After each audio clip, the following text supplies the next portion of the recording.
आज बड़ी बहस में बात होगी पाकिस्तान में एक बिना बैंक अकाउंट वाले सांसद की, जो कट्टरपंथी जमाते इस्लामी के अध्यक्ष भी हैं।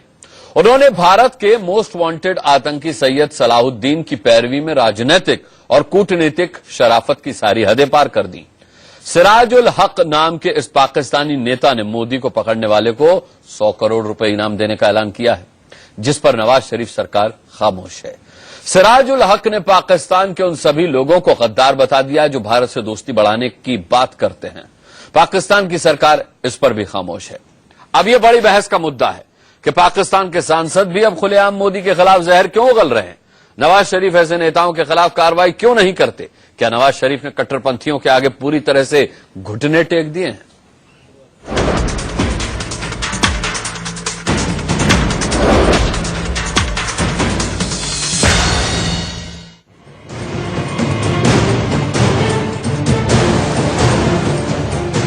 भारत के प्रधानमंत्री नरेंद्र मोदी को अब तक पाकिस्तान के आतंकवादी ही कोस रहे थे, लेकिन अब पाकिस्तान ने भारत से दुश्मनी बढ़ाने की सारी हदें पार कर दी हैं।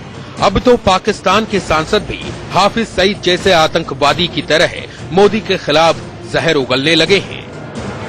अभी हिंदुस्तान के साथ दोस्ती की बात करेगा, वो पाकिस्तान का भी गद्दार है, वो कश्मीरियों का भी गद्दार है।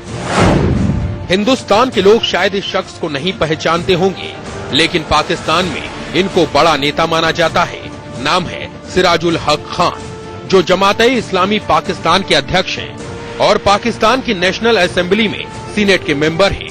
पाकिस्तानी कब्जे वाले कश्मीर के दौरे पर पहुंचे सिराज उल हक को अचानक हिजबुल मुजाहिदीन के सरगना आतंकी सलाहुद्दीन पर प्यार आया और वो मोदी के खिलाफ बकवासबाजी करने लग गए।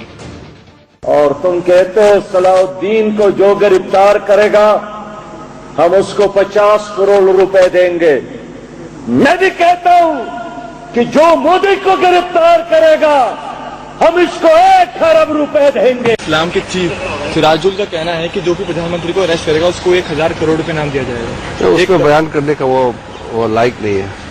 इनके पास है ये हिम्मत है तो करके बताएं। अगर आप एक दफा कोशिश करेंगे, कोई हमारे प्राइम मिनिस्टर या किसी को ऐसे बात करते हैं तो मुंह तोड़ जवाब देना पड़ेगा। पाकिस्तान की संसद में सिराज उल हक की पार्टी के कुल 4 सांसद हैं।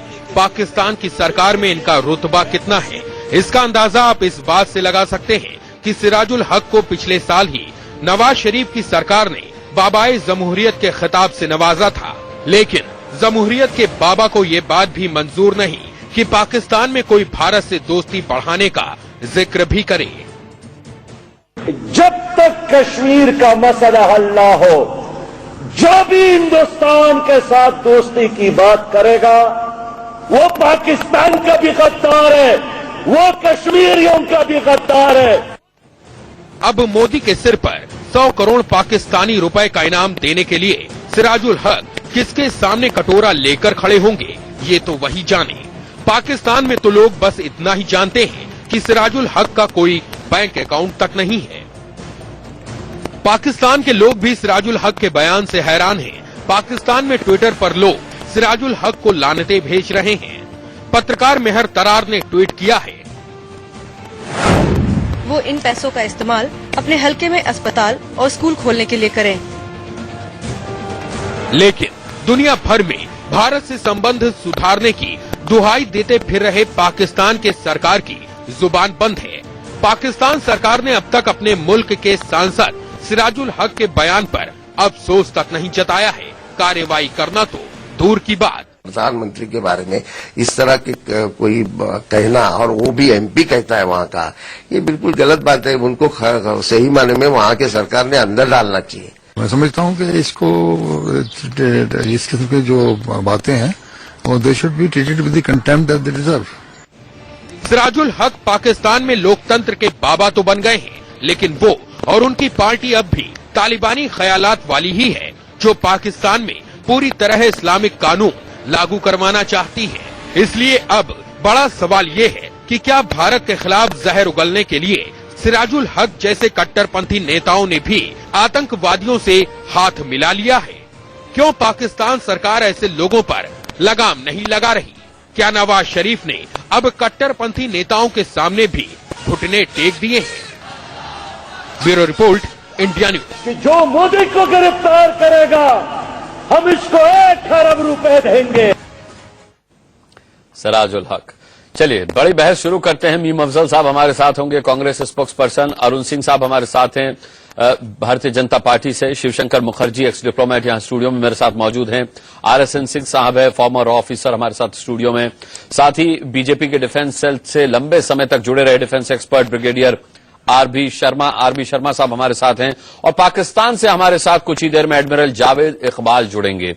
लेकिन सबसे पहले अरुण सिंह साहब, आपसे मैं पूछना चाहूंगा कि साफ तौर पर किरण रिजिजू ने भले ही कहा कि भाई ठीक है, हम इस लायक नहीं समझते कि सिराजुल हक के इस वक्तव्य पर हम कोई बयान करें, लेकिन फिर भी सिराजुल हक के बयान को मद्देनजर रखते हुए क्या कहा जा सकता है कि अब वहां के आतंकियों और वहां के हुक्मरानों में ये जो अंतर था वो खत्म हो चुका है? नहीं, देखें कि इस प्रकार के स्टेटमेंट के बारे में अगर हमको कहना है तो वहां के मीडिया को चर्चा करना चाहिए, लेकिन हम लोगों को ऐसे पागलपन के स्टेटमेंट में चर्चा नहीं करना चाहिए। विश्व का सबसे बड़ा देश और सबसे पॉपुलर प्रधानमंत्री माननीय मोदी जी हैं आज के दिन में। इस प्रकार के एक व्यक्ति के कहने से ये कोई बड़ी बात नहीं होती, इररिलेवेंट टॉपिक है। लेकिन इतना जरूर कहूंगा, कहीं न कहीं ये शंका व्यक्त करता है कि जो आतंकवादी थे, आतंकवादी संगठनों का अब धीरे धीरे पकड़ वहां के सरकार में भी पहुंच चुकी है। क्योंकि उनका डिनायल नहीं करना, उसको अरेस्ट नहीं करना, कंडेम नहीं करना, और यह पाकिस्तान के लिए चिंताजनक स्थिति है। हमारे लिए कोई, हम तो ऐसी की परवाही नहीं करते। इस प्रकार के छोट भैया बोलते रहे, हमारे फर्क पे सेहत पे क्या और पड़ता जी। लेकिन जिस प्रकार से पाकिस्तान ने वातावरण निर्माण किया, लकवी को बाहर छोड़ा, लकवी बाहर घूम रहा है, आतंकवादियों को वहां प्रश्रय दे रहे हैं, इस प्रकार का स्टेटमेंट वहां आना स्वाभाविक सी बात है। यह वहां की सरकार को चिंता करना चाहिए कि आतंकवादी संगठनों का धीरे धीरे सरकार में किस प्रकार से पकड़ बढ़ती जा रही है। वो यह उनके लिए खतरनाक है, हमारे लिए कोई खतरनाक नहीं। हम तो ऐसे लोगों को कहते हैं कि तो पागलपन है, इनमें कोई दम ही नहीं, सोचते नहीं कि मोदी जी किस प्रकार के नेता। और भारत विश्व का सबसे बड़ा लोकतांत्रिक देश है, पाकिस्तान का जी ठीक है। अरुण सिंह साहब के साथ लिंक का कुछ दिक्कत हुआ है। मीम अफजल साहब, अरुण सिंह कह रहे हैं कि ऐसे वक्तव्यों पे बयान देना फिजूल का काम है। ठीक बात है कि हम इस पर क्यों टिप्पणी करें, लेकिन पाकिस्तान में भी इस पर चर्चा नहीं हुई, नवाज शरीफ ने भी कुछ नहीं कहा। क्या आपको नहीं लगता ये नाकाफी है?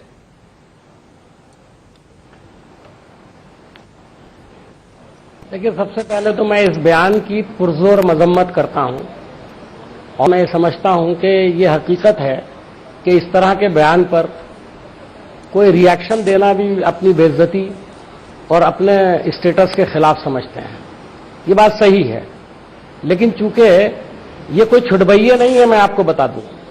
आपने कहा है जमात इस्लामी के सरबराह हैं, और जमात इस्लामी वहां की वो जमात इस्लामी है जो पॉलिटिकल प्रोसेस में हिस्सेदार है, जो इलेक्शन लड़ती है, और सीनेट के ये मेंबर हैं, अपर हाउस के मेंबर हैं ये, जैसा कि आपने मुझे बताया। मैंने इनका नाम ज्यादा सुना नहीं है, लेकिन जमात इस्लामी में मैं ये बात कह सकता हूं कि वो कश्मीर की पॉलिसी को लेकर के उसकी हमेशा से भारत के खिलाफ पॉलिसी रही है। लेकिन इस किस्म की गुफ्तगू मैंने कभी जमात इस्लामी के किसी लीडर के मुंह से नहीं सुनी। ये कहां से आए हैं, किसने इनको जमात इस्लामी का सदर बनाया है, मेरे लिए जरा हैरत की बात है। जावेद साहब यहां पाकिस्तान से बैठे हुए हैं, वो शायद वजाहत करेंगे और इस बात की तो मैं आपको बता दूं, बाबा जमहूरियत से नवाजा गया है, नवाज शरीफ साहब ने इन्हें नवाजा है बाबा जमहूरियत से। मीम अफजल साहब, मैं बता रहा हूं, अभी मैं बता रहा हूं,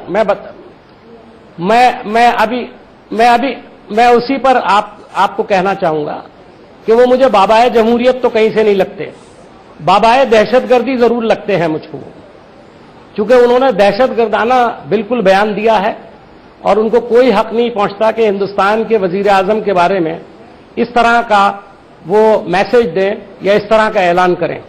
पहली बात तो ये कि आपने खुद बताया वो उनका अकाउंट ही नहीं है, तो 1000 करोड़ रुपया लेकर कहां से आएंगे। दूसरी बात ये बताएं कि किस जुर्म में वो मोदी साहब को चाहते हैं कि उनको पाकिस्तान लाया जाए, पाकिस्तान के खिलाफ कौन सी ऐसी कार्रवाई मोदी जी ने की है। मोदी जी ने तो सबसे पहले पाकिस्तान के प्रधानमंत्री को देश में बुलाने का काम किया था, लेकिन इन्होंने कोई रिस्पॉन्स ही अच्छा नहीं किया।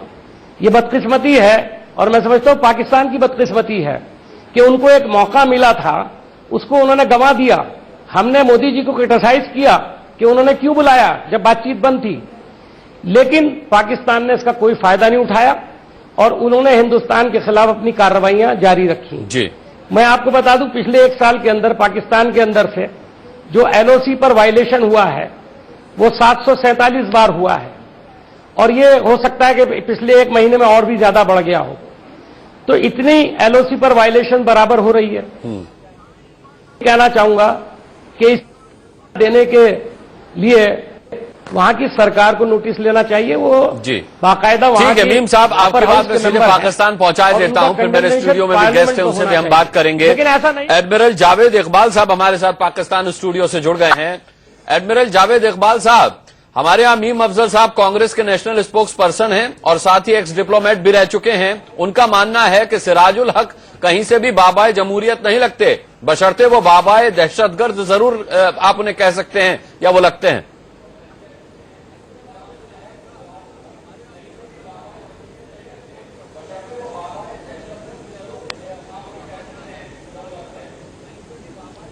जी मैं देखिए, बाबाए जमहूरियत का खिताब तो उनको कभी किसी ने नहीं दिया, लेकिन जिस तरह आप बाबाए दहशतगर्द कह रहे हैं तो इसी तरह हम ये मोदी साहब को भी बाबाए दहशतगर्द कह सकते हैं, क्योंकि उनके जो भी कारनामे रहे हैं, चाहे वो बाबरी मस्जिद हो, चाहे गुजरात। आपके सफेद बालों का लिहाज कर रहा हूं मैं, जावेद इकबाल साहब, आपके सफेद बालों का लिहाज, आपकी उम्र का लिहाज कर रहा हूं मैं। यात्रा कर रहे हैं और ना मेरा ये डेकोरम है कि मैं आप पर सख्त हो जाऊं, लेकिन मैं आपकी बात को खारिज करता हूं। मैं आपकी बात का खंडन करता हूं, खारिज करता हूं और मैं आपको तमीज में रहने की सलाह देता हूं। बहुत उम्र दराज हैं आप। Can I come in please?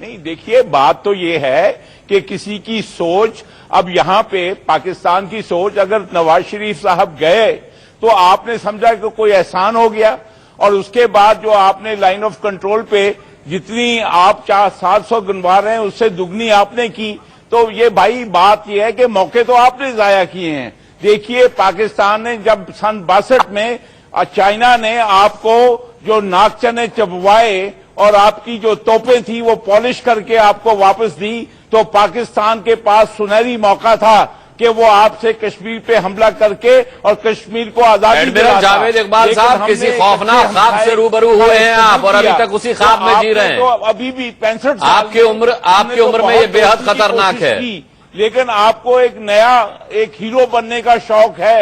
मुझे लगता है पाकिस्तान में अब इंटेलेक्चुअल्स बचे नहीं है। एडमिरल जावेद इकबाल साहब, बड़ी शान और शौकत के साथ आपको कार्यक्रम में बुलाया था मैंने, लेकिन बड़े अफसोस के साथ कहना पड़ रहा है कि शायद इंटेलेक्चुअल सब पाकिस्तान में बचे नहीं है। अपनी अपनी सोच की बात आप कर रहे हैं, लेकिन आपके पास अपनी ही सोच का मुझे टोटा लग रहा है। खैर, बहरहाल एडमिरल जावेद इकबाल साहब रुकिए, अब आपके पास जब आऊंगा तब बोलिएगा। RSN सिंह साहब, देखिए, आप अगर जमायते इस्लामी का इतिहास जानते हैं तो जितने ये दहशत गर्दी तंजीमें हैं, सभी की सभी जमायते इस्लामी से निकली हुई हैं। आज भी जो आइडियोलॉजिकल फाउंटेन हेड है, इसका ज्यादातर जमायते इस्लामी है।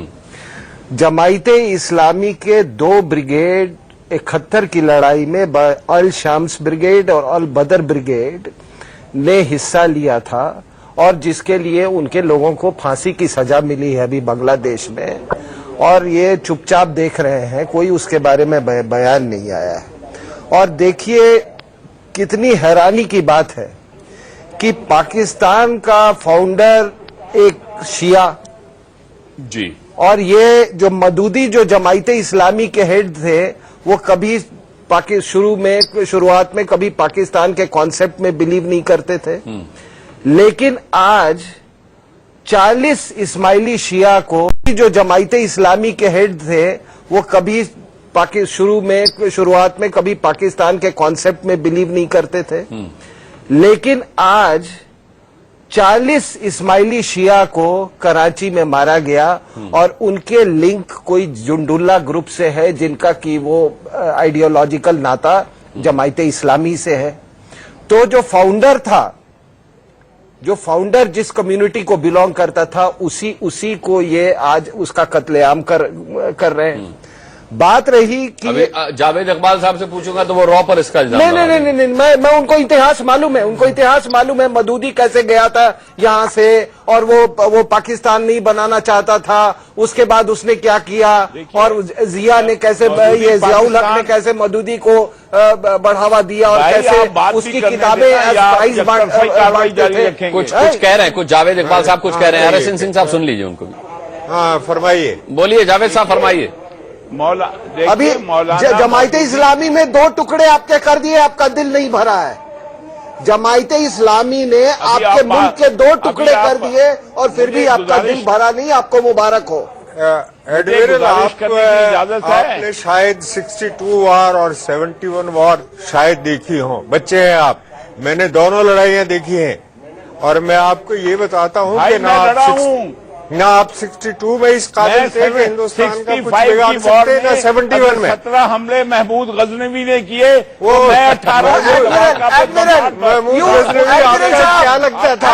एडमिरल साहब, महमूद गजनवी आपका क्या लगता था? आपके टुकड़े किए। अपना डीएनए चेक कर लो, क्या गजनवी के डीएनए से तुम्हारा मिलता है? हाँ, चेक करा लीजिएगा। किस कब कन्वर्ट किए थे वो भी पता लगा लेना।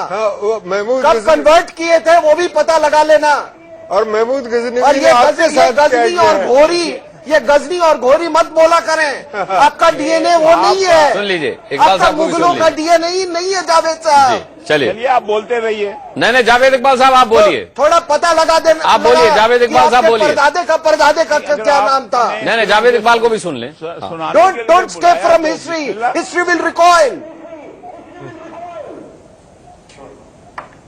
ये घोरी और गजनी कहां से ले आते हो?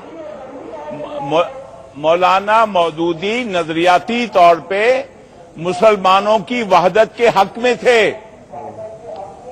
और ये शम्स और बदर कोई भी अपने मुल्क के लिए जदोजहद करने वाले लोग जो होते हैं उन्होंने शहीद हुए, उन्होंने अपने मुल्क के लिए जाने दी। लेकिन जो साजिश आपने बांग्लादेश में की मुक्ति वाहिनी को सपोर्ट करके, वो तो आपकी बदनीयती जाहिर थी। वो तो आपने जो छुरा घोंपा, वो तो दुनिया जानती जो बात अभी हो रही है। अगर आप यही मानते थे कि ईस्ट पाकिस्तान आपका मुल्क नहीं है, तभी उन लोगों ने वहां जाके लड़ाई की। फिर आप इंडिया को क्यों उसके लिए बदनाम करते हैं? नहीं, आपने माना ही नहीं कभी उसको अपना हिस्सा।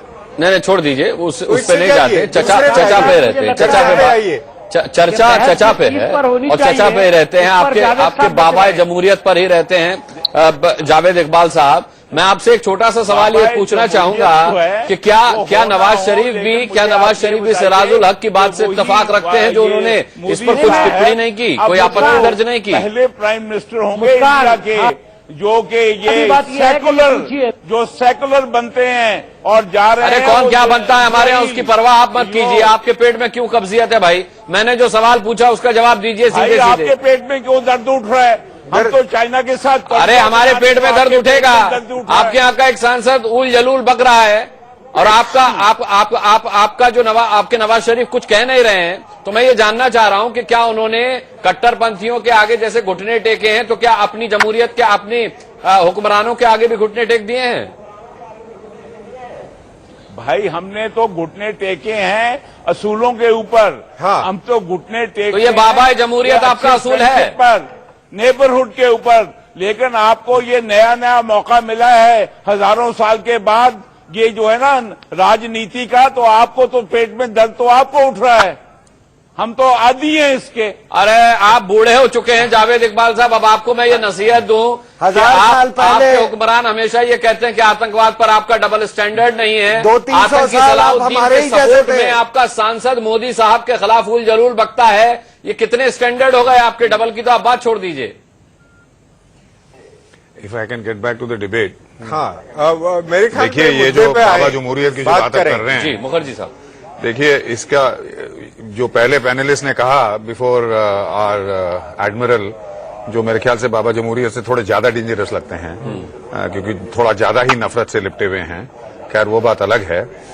इसको कॉन्टेक्स्ट में देखना चाहिए। जो पहले पैनलिस्ट ने बोला कि ये पागलपने की बात, जहर उगलने की बात पाकिस्तानी सांसद के लिए कोई नई बात नहीं है और इस पर टिप्पणी करने की कोई जरूरत नहीं है, इसको बिल्कुल इस पर टिप्पणी करने की कोई फायदा नहीं है। लेकिन सिर्फ इतना उसके साथ जोड़ना चाहिए कि कॉन्टेक्स्ट में अगर आप देखें कि इसके खिलाफ कोई आवाज नहीं उठी है, इस देश के सांसद से आ रहा है जो कि जिसका ऑब्सेशन है इंडिया को हानि करना, तो इसलिए इसको थोड़ा तो सीरियसली देखना चाहिए कॉन्टेक्स्ट में, इंडिविजुअली इस स्टेटमेंट को नहीं, लेकिन इस कॉन्टेक्स्ट में देखने के लिए हमारे जो पॉलिसी मेकर्स हैं, हमारी सरकार को ये इस नतीजे पे जरूर पहुंचेगी। इसीलिए ये स्टेटमेंट्स डेंजरस हैं कि नहीं, पाकिस्तान में कुछ बदला नहीं है। जो कभी कभी बातें उठती हैं कि नहीं, पाकिस्तान में भी एक पीस कॉन्स्टिट्यूएंसी है, तो ये ऐसी बातें करना और उसका जवाब में किसी भी पाकिस्तानी लीडर से कोई बात नहीं करना, और ऐसे जैसे एडमिरल साहब यहाँ बैठे हुए हैं जो इनसे भी ज्यादा जहर उगलने को तैयार हैं और 1000 साल पहले से ले जाना चाहते हैं हमको, तो ये कॉन्टेक्स्ट में थोड़ा सीरियसली हमें ये लेना चाहिए। ओवरऑल हमें एक समझ लेना चाहिए कि पाकिस्तान में जो पॉलिसीज हैं इंडिया के खिलाफ, इंडिया को हानि पहुंचाने की, वो अभी बदला नहीं है। और कभी कभी जब बातें उठती है कि नवाज शरीफ प्रधानमंत्री, उनके जो वजीर आजम नवाज शरीफ जी हैं, नई नई पीस चाहते हैं इंडिया के साथ, तो इसको इस कॉन्टेक्स्ट में मेरे ख्याल थोड़ा सीरियसली देख लेना चाहिए। ठीक है, मैं यहां पर एक छोटे से ब्रेक के लिए रुक रहा हूं। मीम अफजल साहब भी हमारे साथ हैं, अरुण सिंह भी हमारे साथ हैं। हम हिसाब बराबर करेंगे जावेद इकबाल साहब से भी, और उनकी जो मेमोरी है वो भी हम दुरुस्त करने की कोशिश करेंगे। छोटा सा ब्रेक ले रहे हैं, यहीं से इस डिबेट को आगे बढ़ाएंगे।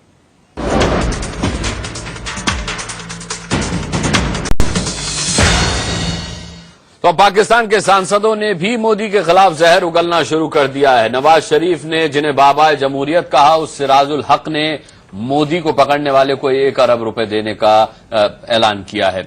सवाल ये उठता है, एक छोटा सा सवाल जिसका जवाब एडमिरल जावेद इकबाल शायद या दे नहीं पा रहे या देना नहीं चाहते। मैं एक बार फिर आपसे जावेद इकबाल साहब यही सवाल पूछूंगा कि अगर नवाज शरीफ अपने सांसद के इस बेतुके बयान पर कोई प्रतिक्रिया जाहिर नहीं करते तो क्या समझा जाए कि क्या वो सिराजुल हक से इत्तफाक रखते हैं? देखिए, अगर अमेरिका या अगर इजराइल या अगर आप लोग जो हैं, जो कोई भी आदमी बोलता है उसके सरों पे कीमत लगा देते हैं तो उसका जिम्मेवार हुकूमतें नहीं होती। अरे लेकिन हुकूमतों का, अरे लेकिन सिराजुल हक तो हुकूमत का हिस्सा है भाई। नवाज शरीफ के कहने पे उन्होंने तो बयान दिया है, और ना नवाज शरीफ आप दिल्ली का मुलाजिम है कि आपके लिए उसके पीछे पड़े। अरे लेकिन वो आपकी हुकूमत का हिस्सा है, बाबा जमहूरियत है भाई। आपके तो लखवी ने कहा था मैं आपसे बात नहीं करता, गुजरा हाफिज सईद ने कहा था मैं आपसे बात नहीं करता, तो हम समझ लेंगे क्या। लेकिन आपकी नहीं, लेकिन आपकी हुकूमत का एक अहम हिस्सा है बाबा जमहूरियत, इसलिए पूछ रहा हूं। हुकूमत का हिस्सा तो सारे हैं। हुकूमत का हिस्सा आपके वो नहीं है जो कि पूरे जिन्होंने मुसलमानों के खिलाफ। अरे कहां से पहुंच जाते हैं आप? पाकिस्तान में ही रहिए भाई, आप अमरीका पहुंच जाते हैं, कभी आप जो ईसाइयों को मीम अफजल साहब कर रहे हैं, पाकिस्तान का भविष्य तय कर रहे हैं। अगर सिराजुल हक जैसे लोग वहां मौजूद हैं तो क्या आपको लगता है कभी भारत और पाकिस्तान के बीच दोस्ती हो पाएगी? एक मिनट बात करना चाहता हूं। बात करें आप। आपने एक स्टेटमेंट दी है और उधर उन्होंने स्टेटमेंट दी है पाकिस्तान का। जावेद साहब, मिनिस्टर क्या मुलाजिम जावेद साहब फरमाइए। जावेद साहब, कोई किसी का मुलाजिम नहीं है। आप एक पढ़े लिखे आदमी हैं, फौज में रह चुके हैं, काफी बुजुर्ग हैं। मैं सिर्फ आपसे एक बहुत सीधा सवाल पूछना चाहता हूं। यहां पर आप पाकिस्तानी हुकूमत की नुमाइंदगी नहीं कर रहे, बल्कि आपको एक इंडिपेंडेंट व्यू देने के लिए यहां पर हमने बुलाया है। और हम जानते हैं कि आपको बहुत सारी बातें हमारी पसंद नहीं है, लेकिन मैं आपसे बहुत एक सीधा सवाल पूछना चाहता हूं। क्या मौलाना सिराजुल हक साहब ने जो बयान दिया है आप उससे इत्तेफाक करते हैं? हमने बुलाया है और हम जानते हैं कि आपको बहुत सारी बातें हमारी पसंद नहीं है, लेकिन मैं आपसे बहुत एक सीधा सवाल पूछना चाहता हूं। क्या मौलाना सिराजुल हक साहब ने जो बयान दिया है आप उससे इत्तेफाक करते हैं? क्या इस दौर में इस तरह का बयान किसी मुल्क के वजीर आजम के खिलाफ देने के बाद उसकी हिमायत आप कर सकते हैं? मैं सिर्फ इतना जानना चाहता हूं आपसे। बाकी मैं आपके हर सवाल का जवाब दे सकता हूं जो आपने सवालात उठाए हैं। देखिए, बात यह है कि मौलाना सिराजुल हक ने जो बयान दी पर्सनल कैपेसिटी में दिया है वो सरकारी पॉलिसी नहीं है, और ना मैं आपसे टोटली एग्री करता हूं। मैं कह रहा हूं आप उससे इत्तेफाक करते हैं, मैं कब कह रहा हूं सरकार आपकी डिनाई करे। मैं तो आपसे पूछ रहा हूं, मैं तो आपको मान करके चल रहा हूं कि आप एक इंडिपेंडेंट एक स्कॉलर की शक्ल में यहां बैठे हुए हैं। आपकी अपनी राय क्या है? मेरी इंडिपेंडेंट राय ये है कि जो ममालिक और जो आपके जो प्राइम मिनिस्टर हैं, जो उनका बैकग्राउंड है, उसके नाते ये जो उन्होंने नफरतें कमाई हुई हैं, तो ये सिराजुल हक का उस बैकग्राउंड से है जो इससे ज्यादा इसकी कोई बुकत नहीं है। लेना देना है, इससे ज्यादा कोई हमारा नहीं है। अफजल साहब को बात कर ले। देखिए, ये कोई इससे मैं ये पूछ रहा हूँ कि बैकग्राउंड से हमारा ताल्लुक है। आप ये मुझे मोदी साहब से अगर इख्तिलाफ होगा हम लड़ेंगे, इस मुल्क में जमहूरियत है, हमें आपकी सपोर्ट की जरूरत नहीं है। बहुत बहुत शुक्रिया आपका। मैं सिर्फ ये पूछ रहा हूं कि मौलाना ने जो बयान दिया है आप उससे इत्तेफाक करते हैं या नहीं करते हैं? मैं एक ऐसे पाकिस्तानी से बात कर रहा हूं जो पढ़ा लिखा है, आप मुझे बताइए, ईरान ने जो बयान दिया था तो समझता है, ईरान ने जो बयान दिया था, इस तरह का बयान कोई और ईरान देगा। आप बात अभी आप करके जवाब भी लेना कि मौलाना आप जी बोलिए, क्या जवाब चाहते हैं मुझसे? देखिए, आप बात सुनते नहीं है ना, आप अपनी बात सिर्फ सुनवाने के लिए बिठाते हैं। मैं ये कह रहा हूं कि जो बात जो है, जो गवर्नमेंट की सरकारी पॉलिसी है, नवाज शरीफ ने डरे हुए हैं। अभी आप जो है एक मौलाना सिराजुल हक की जाती ओपिनियन है, उनकी जाती ओपिनियन जो है किसी सूरत भी सरकारी पॉलिसी नहीं हो सकती है। आपकी जाती और ना हम उसको एंडोर्स करते हैं, पूछ रहे हैं अफजल साहब, और ना हम उसको एंडोर्स करते हैं। अरुण सिंह जी, बार बार पूछे जाने पर भी एडमिरल जावेद इकबाल अपनी जाती ओपिनियन नहीं बता रहे हैं। आपको क्या लगता है कि आज की डिबेट में पाकिस्तान की तरफ से कोई बुद्धिजीवी हमारे साथ बैठे हैं या नहीं? मैं बता रहा हूं कि देखिए दो चीजें है, या तो इनकी मानसिकता ऐसी है या डरे हुए, दो में से एक चीज हो सकती है। क्या हिंदुस्तान जानते ये भी है कि उन्होंने गलत बोला है, ऐसा बोलना नहीं देता, और पागलपन है, ये जानते हैं। देखिए, अब इससे बड़ा परिप्रेक्ष्य देखिए जरा। यह बड़ा परिप्रेक्ष्य है कि हमारे प्रधानमंत्री जी कहते हैं कि अशांति और हिंसा के वातावरण में पाकिस्तान से वार्ता नहीं हो सकती। एकमात्र अड़चन वही है कि हिंसा, और जो वहां पे हिंसा हो रही है, आतंकवादी गतिविधियां बढ़ रही है। और वही सुषमा स्वराज जी भी यही कहती है कि लखवी अगर घूम रहा है तो किस प्रकार से पाकिस्तान से बात हो सकती है। हम लोग चाहते हैं कि पाकिस्तान एक शांति के वातावरण में रहे। वहां के जनमानस की भी स्थिति बड़ी खतरनाक है। इस प्रकार से लोग जो बोल रहे हैं, कहीं न कहीं पाकिस्तान में एक बारूद का ढेर धीरे धीरे बढ़ रहा है, और वहां की जनता बेचारी, मतलब साधारण जनता, निर्दोष जनता, इनके अरुण साहब, बुद्धिजीवियों का एक बड़ा वर्ग भी है। अब अफसोस की बात है कि एडमिरल जावेद इकबाल उस वर्ग से नहीं ताल्लुक रखते हैं, वो वहां के बुद्धिजीवी वर्ग से नहीं ताल्लुक रखते हैं। ये उनकी अपनी परेशानी। मैंने बोला दो चीजें, या तो डरे हुए हैं, लेकिन आरपी शर्मा साहब, ठीक है, अगर हमारी विदेश मंत्री ये कहती है कि वहां लखवी डरे हुए हैं बेचारे, क्या करेंगे? की बात कैसे हो सकती है? क्या आपको नहीं लगता उससे चिंताजनक बात यह है कि वहां सरकार में भी लखवी है? नहीं, बिल्कुल है। देखिए, डरे हुए तो आप पाकिस्तान का सबसे बड़ा कष्ट ये है कि वहाँ दो जावेद साहब एक मिनट सुन लीजिए, आप इसके बारे में सुन लीजिए। बनाते हैं अपने अवाम के लिए, डरे हुए तो आपके मुल्क में बिल्कुल दो किस्म के लोग हैं। एक वो है जो बिल्कुल आतंकवादी हैं, और उनका सीधा रिश्ता वहां की फौजी ताकत के साथ है।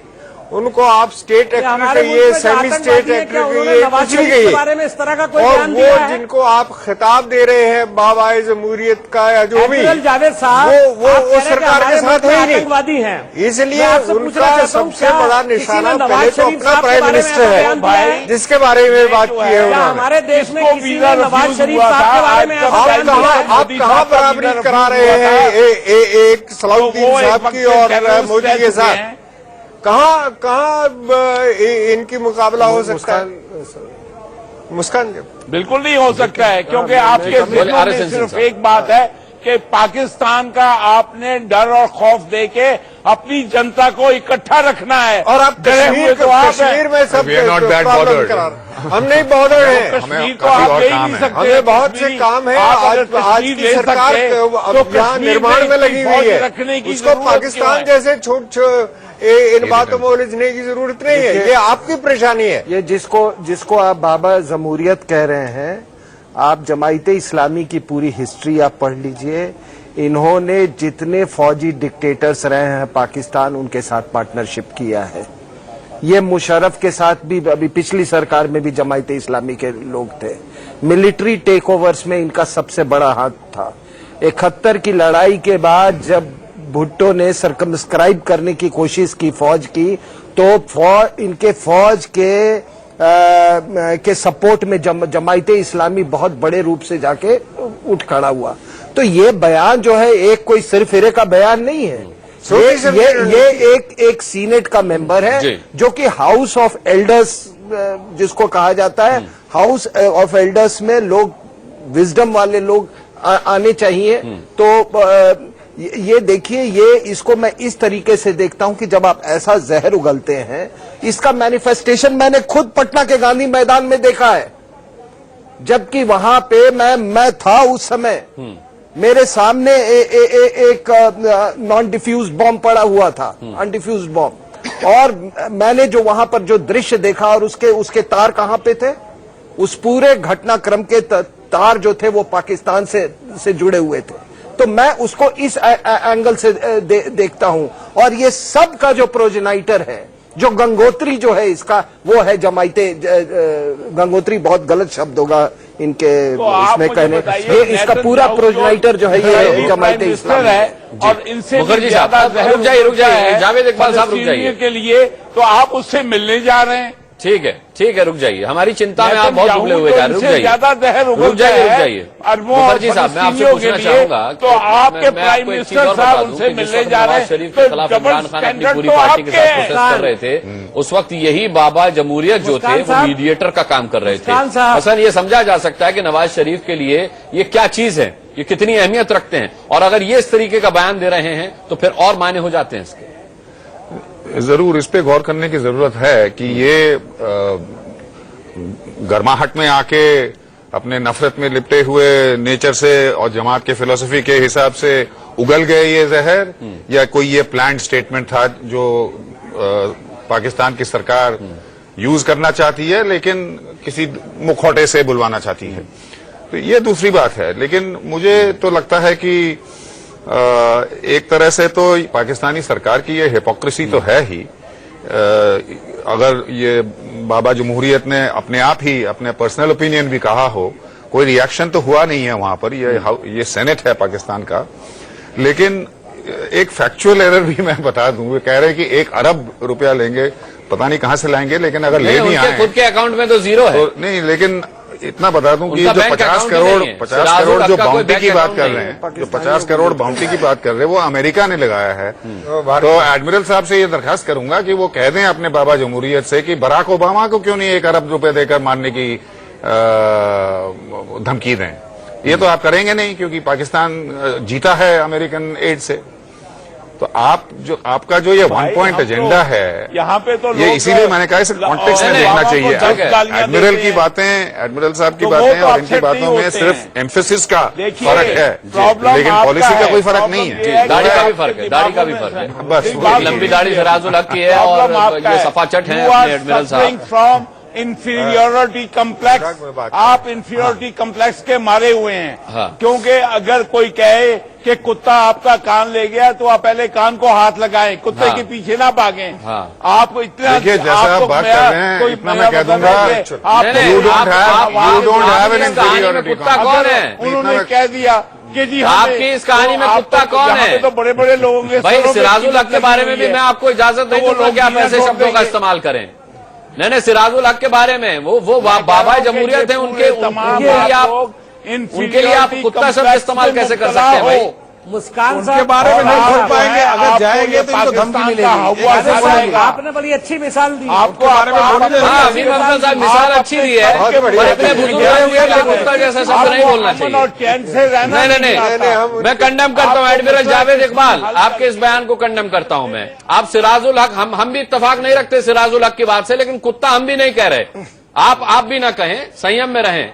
मैं एक छोटा सा ब्रेक लेकर इस डिबेट को यहीं से आगे बढ़ाऊंगा। बहुत जल्द लौट रहे हैं एक छोटे से ब्रेक के बाद।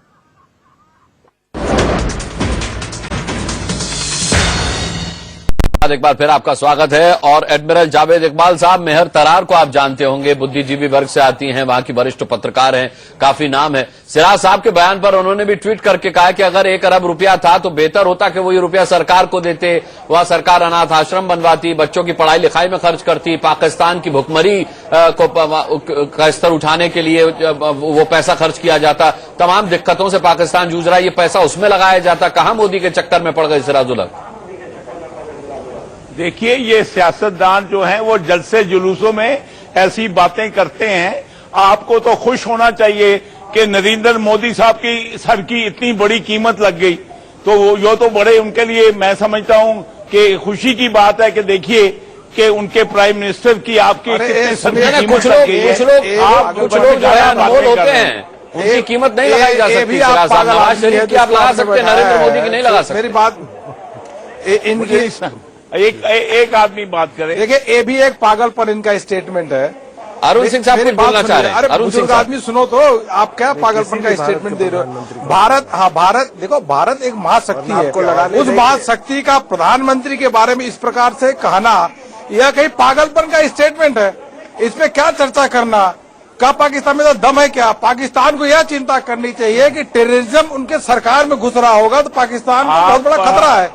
और यह इंटेलेक्चुअल के नाम पे बैठे हैं, इनको अक्ल ही नरेंद्र मोदी बोल रहे हैं। आप समझने में भारत करें, एक महाशक्ति है। कभी हाफिज सईद आपके दिमाग में छा जाता है, कभी ये जो है ये सिराजुल हक आपके दिमाग में चढ़ जाते हैं। खुदा के लिए आप एक मैच्योर लोगों की तरह बिहेव करें। आपकी तरह मैच्योर? हाफिज जो है उसने आपको जो है वो जावेद इकबाल साहब आपकी तरह मैच्योर तो यहाँ कोई नहीं बनना चाहेगा। उसमें फिर आप ही तमगा ले जाइए सबसे मैच्योर होने का। इतने अभी हमारे यहाँ सब बच्चे समझिए फिर अपने आगे। इस तरह की मैच्योरिटी नहीं चाहिए। मीम अफजल साहब, क्या ये पाकिस्तान की हुकूमत की एक खींच भी है? मीम अफजल साहब, क्योंकि मोदी जो है देश भर में, दुनिया भर में देश का नाम रोशन कर रहे हैं, तो क्या ये खींच भी है इस तरीके के बयान अगर पाकिस्तान के हुकूमत की तरफ से आते हैं? भाई, ये खित्ता जो है ना पठानों का, इनके दिमाग में जो भी आ जाता है ये कह जाते हैं। आप ज्यादा गम न लगाएं, इसको एंजॉय करें। आप एक फौजी हैं, कीमत लगा दी उन्होंने। और यहाँ हम मैदान जंग में नहीं बैठे। नहीं, लेकिन जावेद इकबाल साहब, आप में और बाबाए जमहूरियत में उम्र का कोई बहुत ज्यादा फासला नहीं है, सिवाय इसके कि उनकी लंबी दाढ़ी और आप सफाचट हैं। आपने कहा कि मैच्योर लोगों की तरह बिहेव करें। मेरे ख्याल में ये मशवरा आपको हमें देने की बजाय मौलाना सिराजुल हक को देना चाहिए, क्योंकि मैं देख रहा हूं उनकी दाढ़ी भी सफेद है, टोपी भी सफेद है, और वो जमाते इस्लामी के सरबराह हैं। मेरा ख्याल है मशवरा उनको दीजिए कि वो मैच्योर लोगों की तरह से बिहेव करें, बच्चों जैसी बातें ना करें, पागलों जैसी बातें ना करें। जावेद इकबाल साहब, बिल्कुल भी मैं मशवरा दे दूंगा, लेकिन आप ये भी देखें कि आपके जो हैं, जो कि बाकायदा आपके मोदी साहब के गलत काम किया वो जिस चीज को सपोर्ट कर रहे हैं, आपने मान लिया भाई आप जो है उनके कहने से मोदी साहब का कद काठ कम नहीं हो जाएगा। मोदी साहब का कद काठ कम नहीं हो जाएगा। अगर अमेरिका ने मोदी साहब पे बैन लगाया और उनको वीजा नहीं दिया था, उनको वीजा नहीं दिया था, तो वो इसका मतलब ये नहीं कि मोदी साहब। एक कहावत का यहाँ जिक्र करना चाहूंगा, वो बहुत मौजूद कहावत इस वक्त लग रही है मुझे कि कुत्ता भौंकता रहता है और हाथी अपनी मस्त चाल चलता रहता है। अब कुत्ता तो सिराजुल हक को कह ही चुके हैं हमारे जावेद इकबाल साहब, हालांकि मैंने घोर आपत्ति भी जताई कि ठीक है हम भी उनकी बात से इत्तेफाक नहीं रखते, लेकिन उन्हें कुत्ता न कहें। लेकिन क्या इस वक्त ये कहावत मौजूद है, भारत को इसी पॉलिसी पर चलना चाहिए अपनी हाथी के मस्त चाल? नहीं, देखिए, मैं तो जावेद साहब को कहूंगा कि 3 कॉन्स्टिट्यूएंसीज अहमदिया, मुहाजिर और शिया ने सबसे ज्यादा पाकिस्तान मूवमेंट के लिए वो किया। और आप देखो जमायत इस्लामी ने उनका क्या हश्र कर दिया। छोड़ रहे हैं। आपने उनका क्या हासिल कर दिया? भाई आपको क्या दुख हो रहा है? दुख हो रहा है कि जमायतें आपको क्या दुख हो रहा है? अरे आपके मुल्क के लिए दुख नहीं होगा तो मुझे खुशी होगी क्या? और आप हमारे मुल्क के लिए परेशान क्यों अरे हैं? बिल्कुल परेशान है, बिल्कुल परेशान है। आप इतने तो परेशान जोर रहिए लगाने फिर। के साथ नहीं, परेशानी की बात जावेद इकबाल साहब इसलिए भी है क्योंकि सिराजुल हक साहब जो कह रहे हैं वो पीओके में आके कह रहे हैं, आज वो सिराजुल हक पीओके में आके कह रहे हैं, इसलिए परेशानी होती है। परेशान करेगा पाकिस्तान तो हम आपका ऑक्युपाइड क्या इलाज करेंगे? कश्मीर जो हमारा है वहां पर खड़े होकर इस तरीके की बातें की जाएंगी तो फिर आपत्ति तो होगी। एक चीज पे आपका तो पारा चढ़ जाता है। हमको गिला इस बात का है कि आप इन सारे मुहाजिर ये अहमदिया सबको ले गए कि हम अब उनको जमीन देंगे और अब वहां से शिवशंकर मुखर्जी तो आपने उनको रखा नहीं। हमको जमीन वापस चाहिए। पाकिस्तान का क्या इलाज है और पाकिस्तान के ऐसे हुक्मरानों का क्या इलाज है जो इस तरीके की झंडे लहरा रहे हैं? आपका उससे भी गिला है सिंपल तो हम सोल्यूशन तो आपके कोई है गिलों को नहीं। शिकवों शांत हो जाइए, इस उम्र में Historically- ज्यादा बोलना ठीक नहीं है। शांत हो जाइए एडमिरल साहब। एडमिरल साहब का जो मैं इग्नोर करता हूं क्योंकि उसका कोई माने नहीं रखता, लेकिन आपने जो सवाल पूछा, खैर बिल्कुल, सबसे आप इम्पोर्टेंट भी सवाल तो इग्नोर यही करें। है कि सिराजुल आगे हक क्या साहब को रास्ता भी है इग्नोर कि करें। हमारे जिस तरह जैसे बिल्कुल कहा जाता है कि बिल्कुल वो सही कह रहे हैं कि फैसला सिराजुल लिया। हक जैसे लोगों की बातों को भी सिराजुल हक इग्नोर साहब को करना भी चाहिए। क्या इग्नोर इग्नोर करें। करना चाहिए? उतना तो मैं मान लेता हूँ कि आपकी इग्नोर हुकूमत को कम करना से कम नहीं चाहिए। करना चाहिए एडमिरल साहब। हमने तो कर दिया। शॉर्ट टर्म में, मैं लॉन्ग टर्म में तो जैसे जॉन मेनार्ड कीन्स ने बोला था, in the long term we are all dead. तो शॉर्ट टर्म में मेरे ख्याल से डिप्लोमेटिक रिलेशंस को आगे बढ़ाने के लिए, आतंकवाद को घटाने के लिए, वायलेंट रिलेशंस जो हैं, ये जो हॉस्टिलिटी में लिपटा हुआ है जो पाकिस्तान, और इसमें मैं डिटेल्स में जाने के नहीं जाता हूं, सिर्फ इतना कहता हूं कि नंबर 1 स्टेप जो जरूरी है नॉर्मल रिलेशंस के लिए या उस तरफ बढ़ने के लिए, वो ये है कि पाकिस्तान अपना आतंकवाद भारतवर्ष के प्रति खत्म करे। क्योंकि अगर कुछ भी समझौता होगा, चाहे 100% ना हो, उस तरफ अगर बढ़ना चाहें हम, तो एक तरफ आतंकवाद, उस दूसरे तरफ डायलॉग नहीं हो सकता, और डायलॉग के बिना समझौता होगा अब नहीं। जब हुक्मरानों में ऐसे लोग आकर बैठ जाएंगे डायलॉग कैसे होगा, ये एक बहुत बड़ी चिंता की बात है। चलिए एडमिरल साहब, फिर किसी दिन बैठेंगे इस मसले को लेकर के।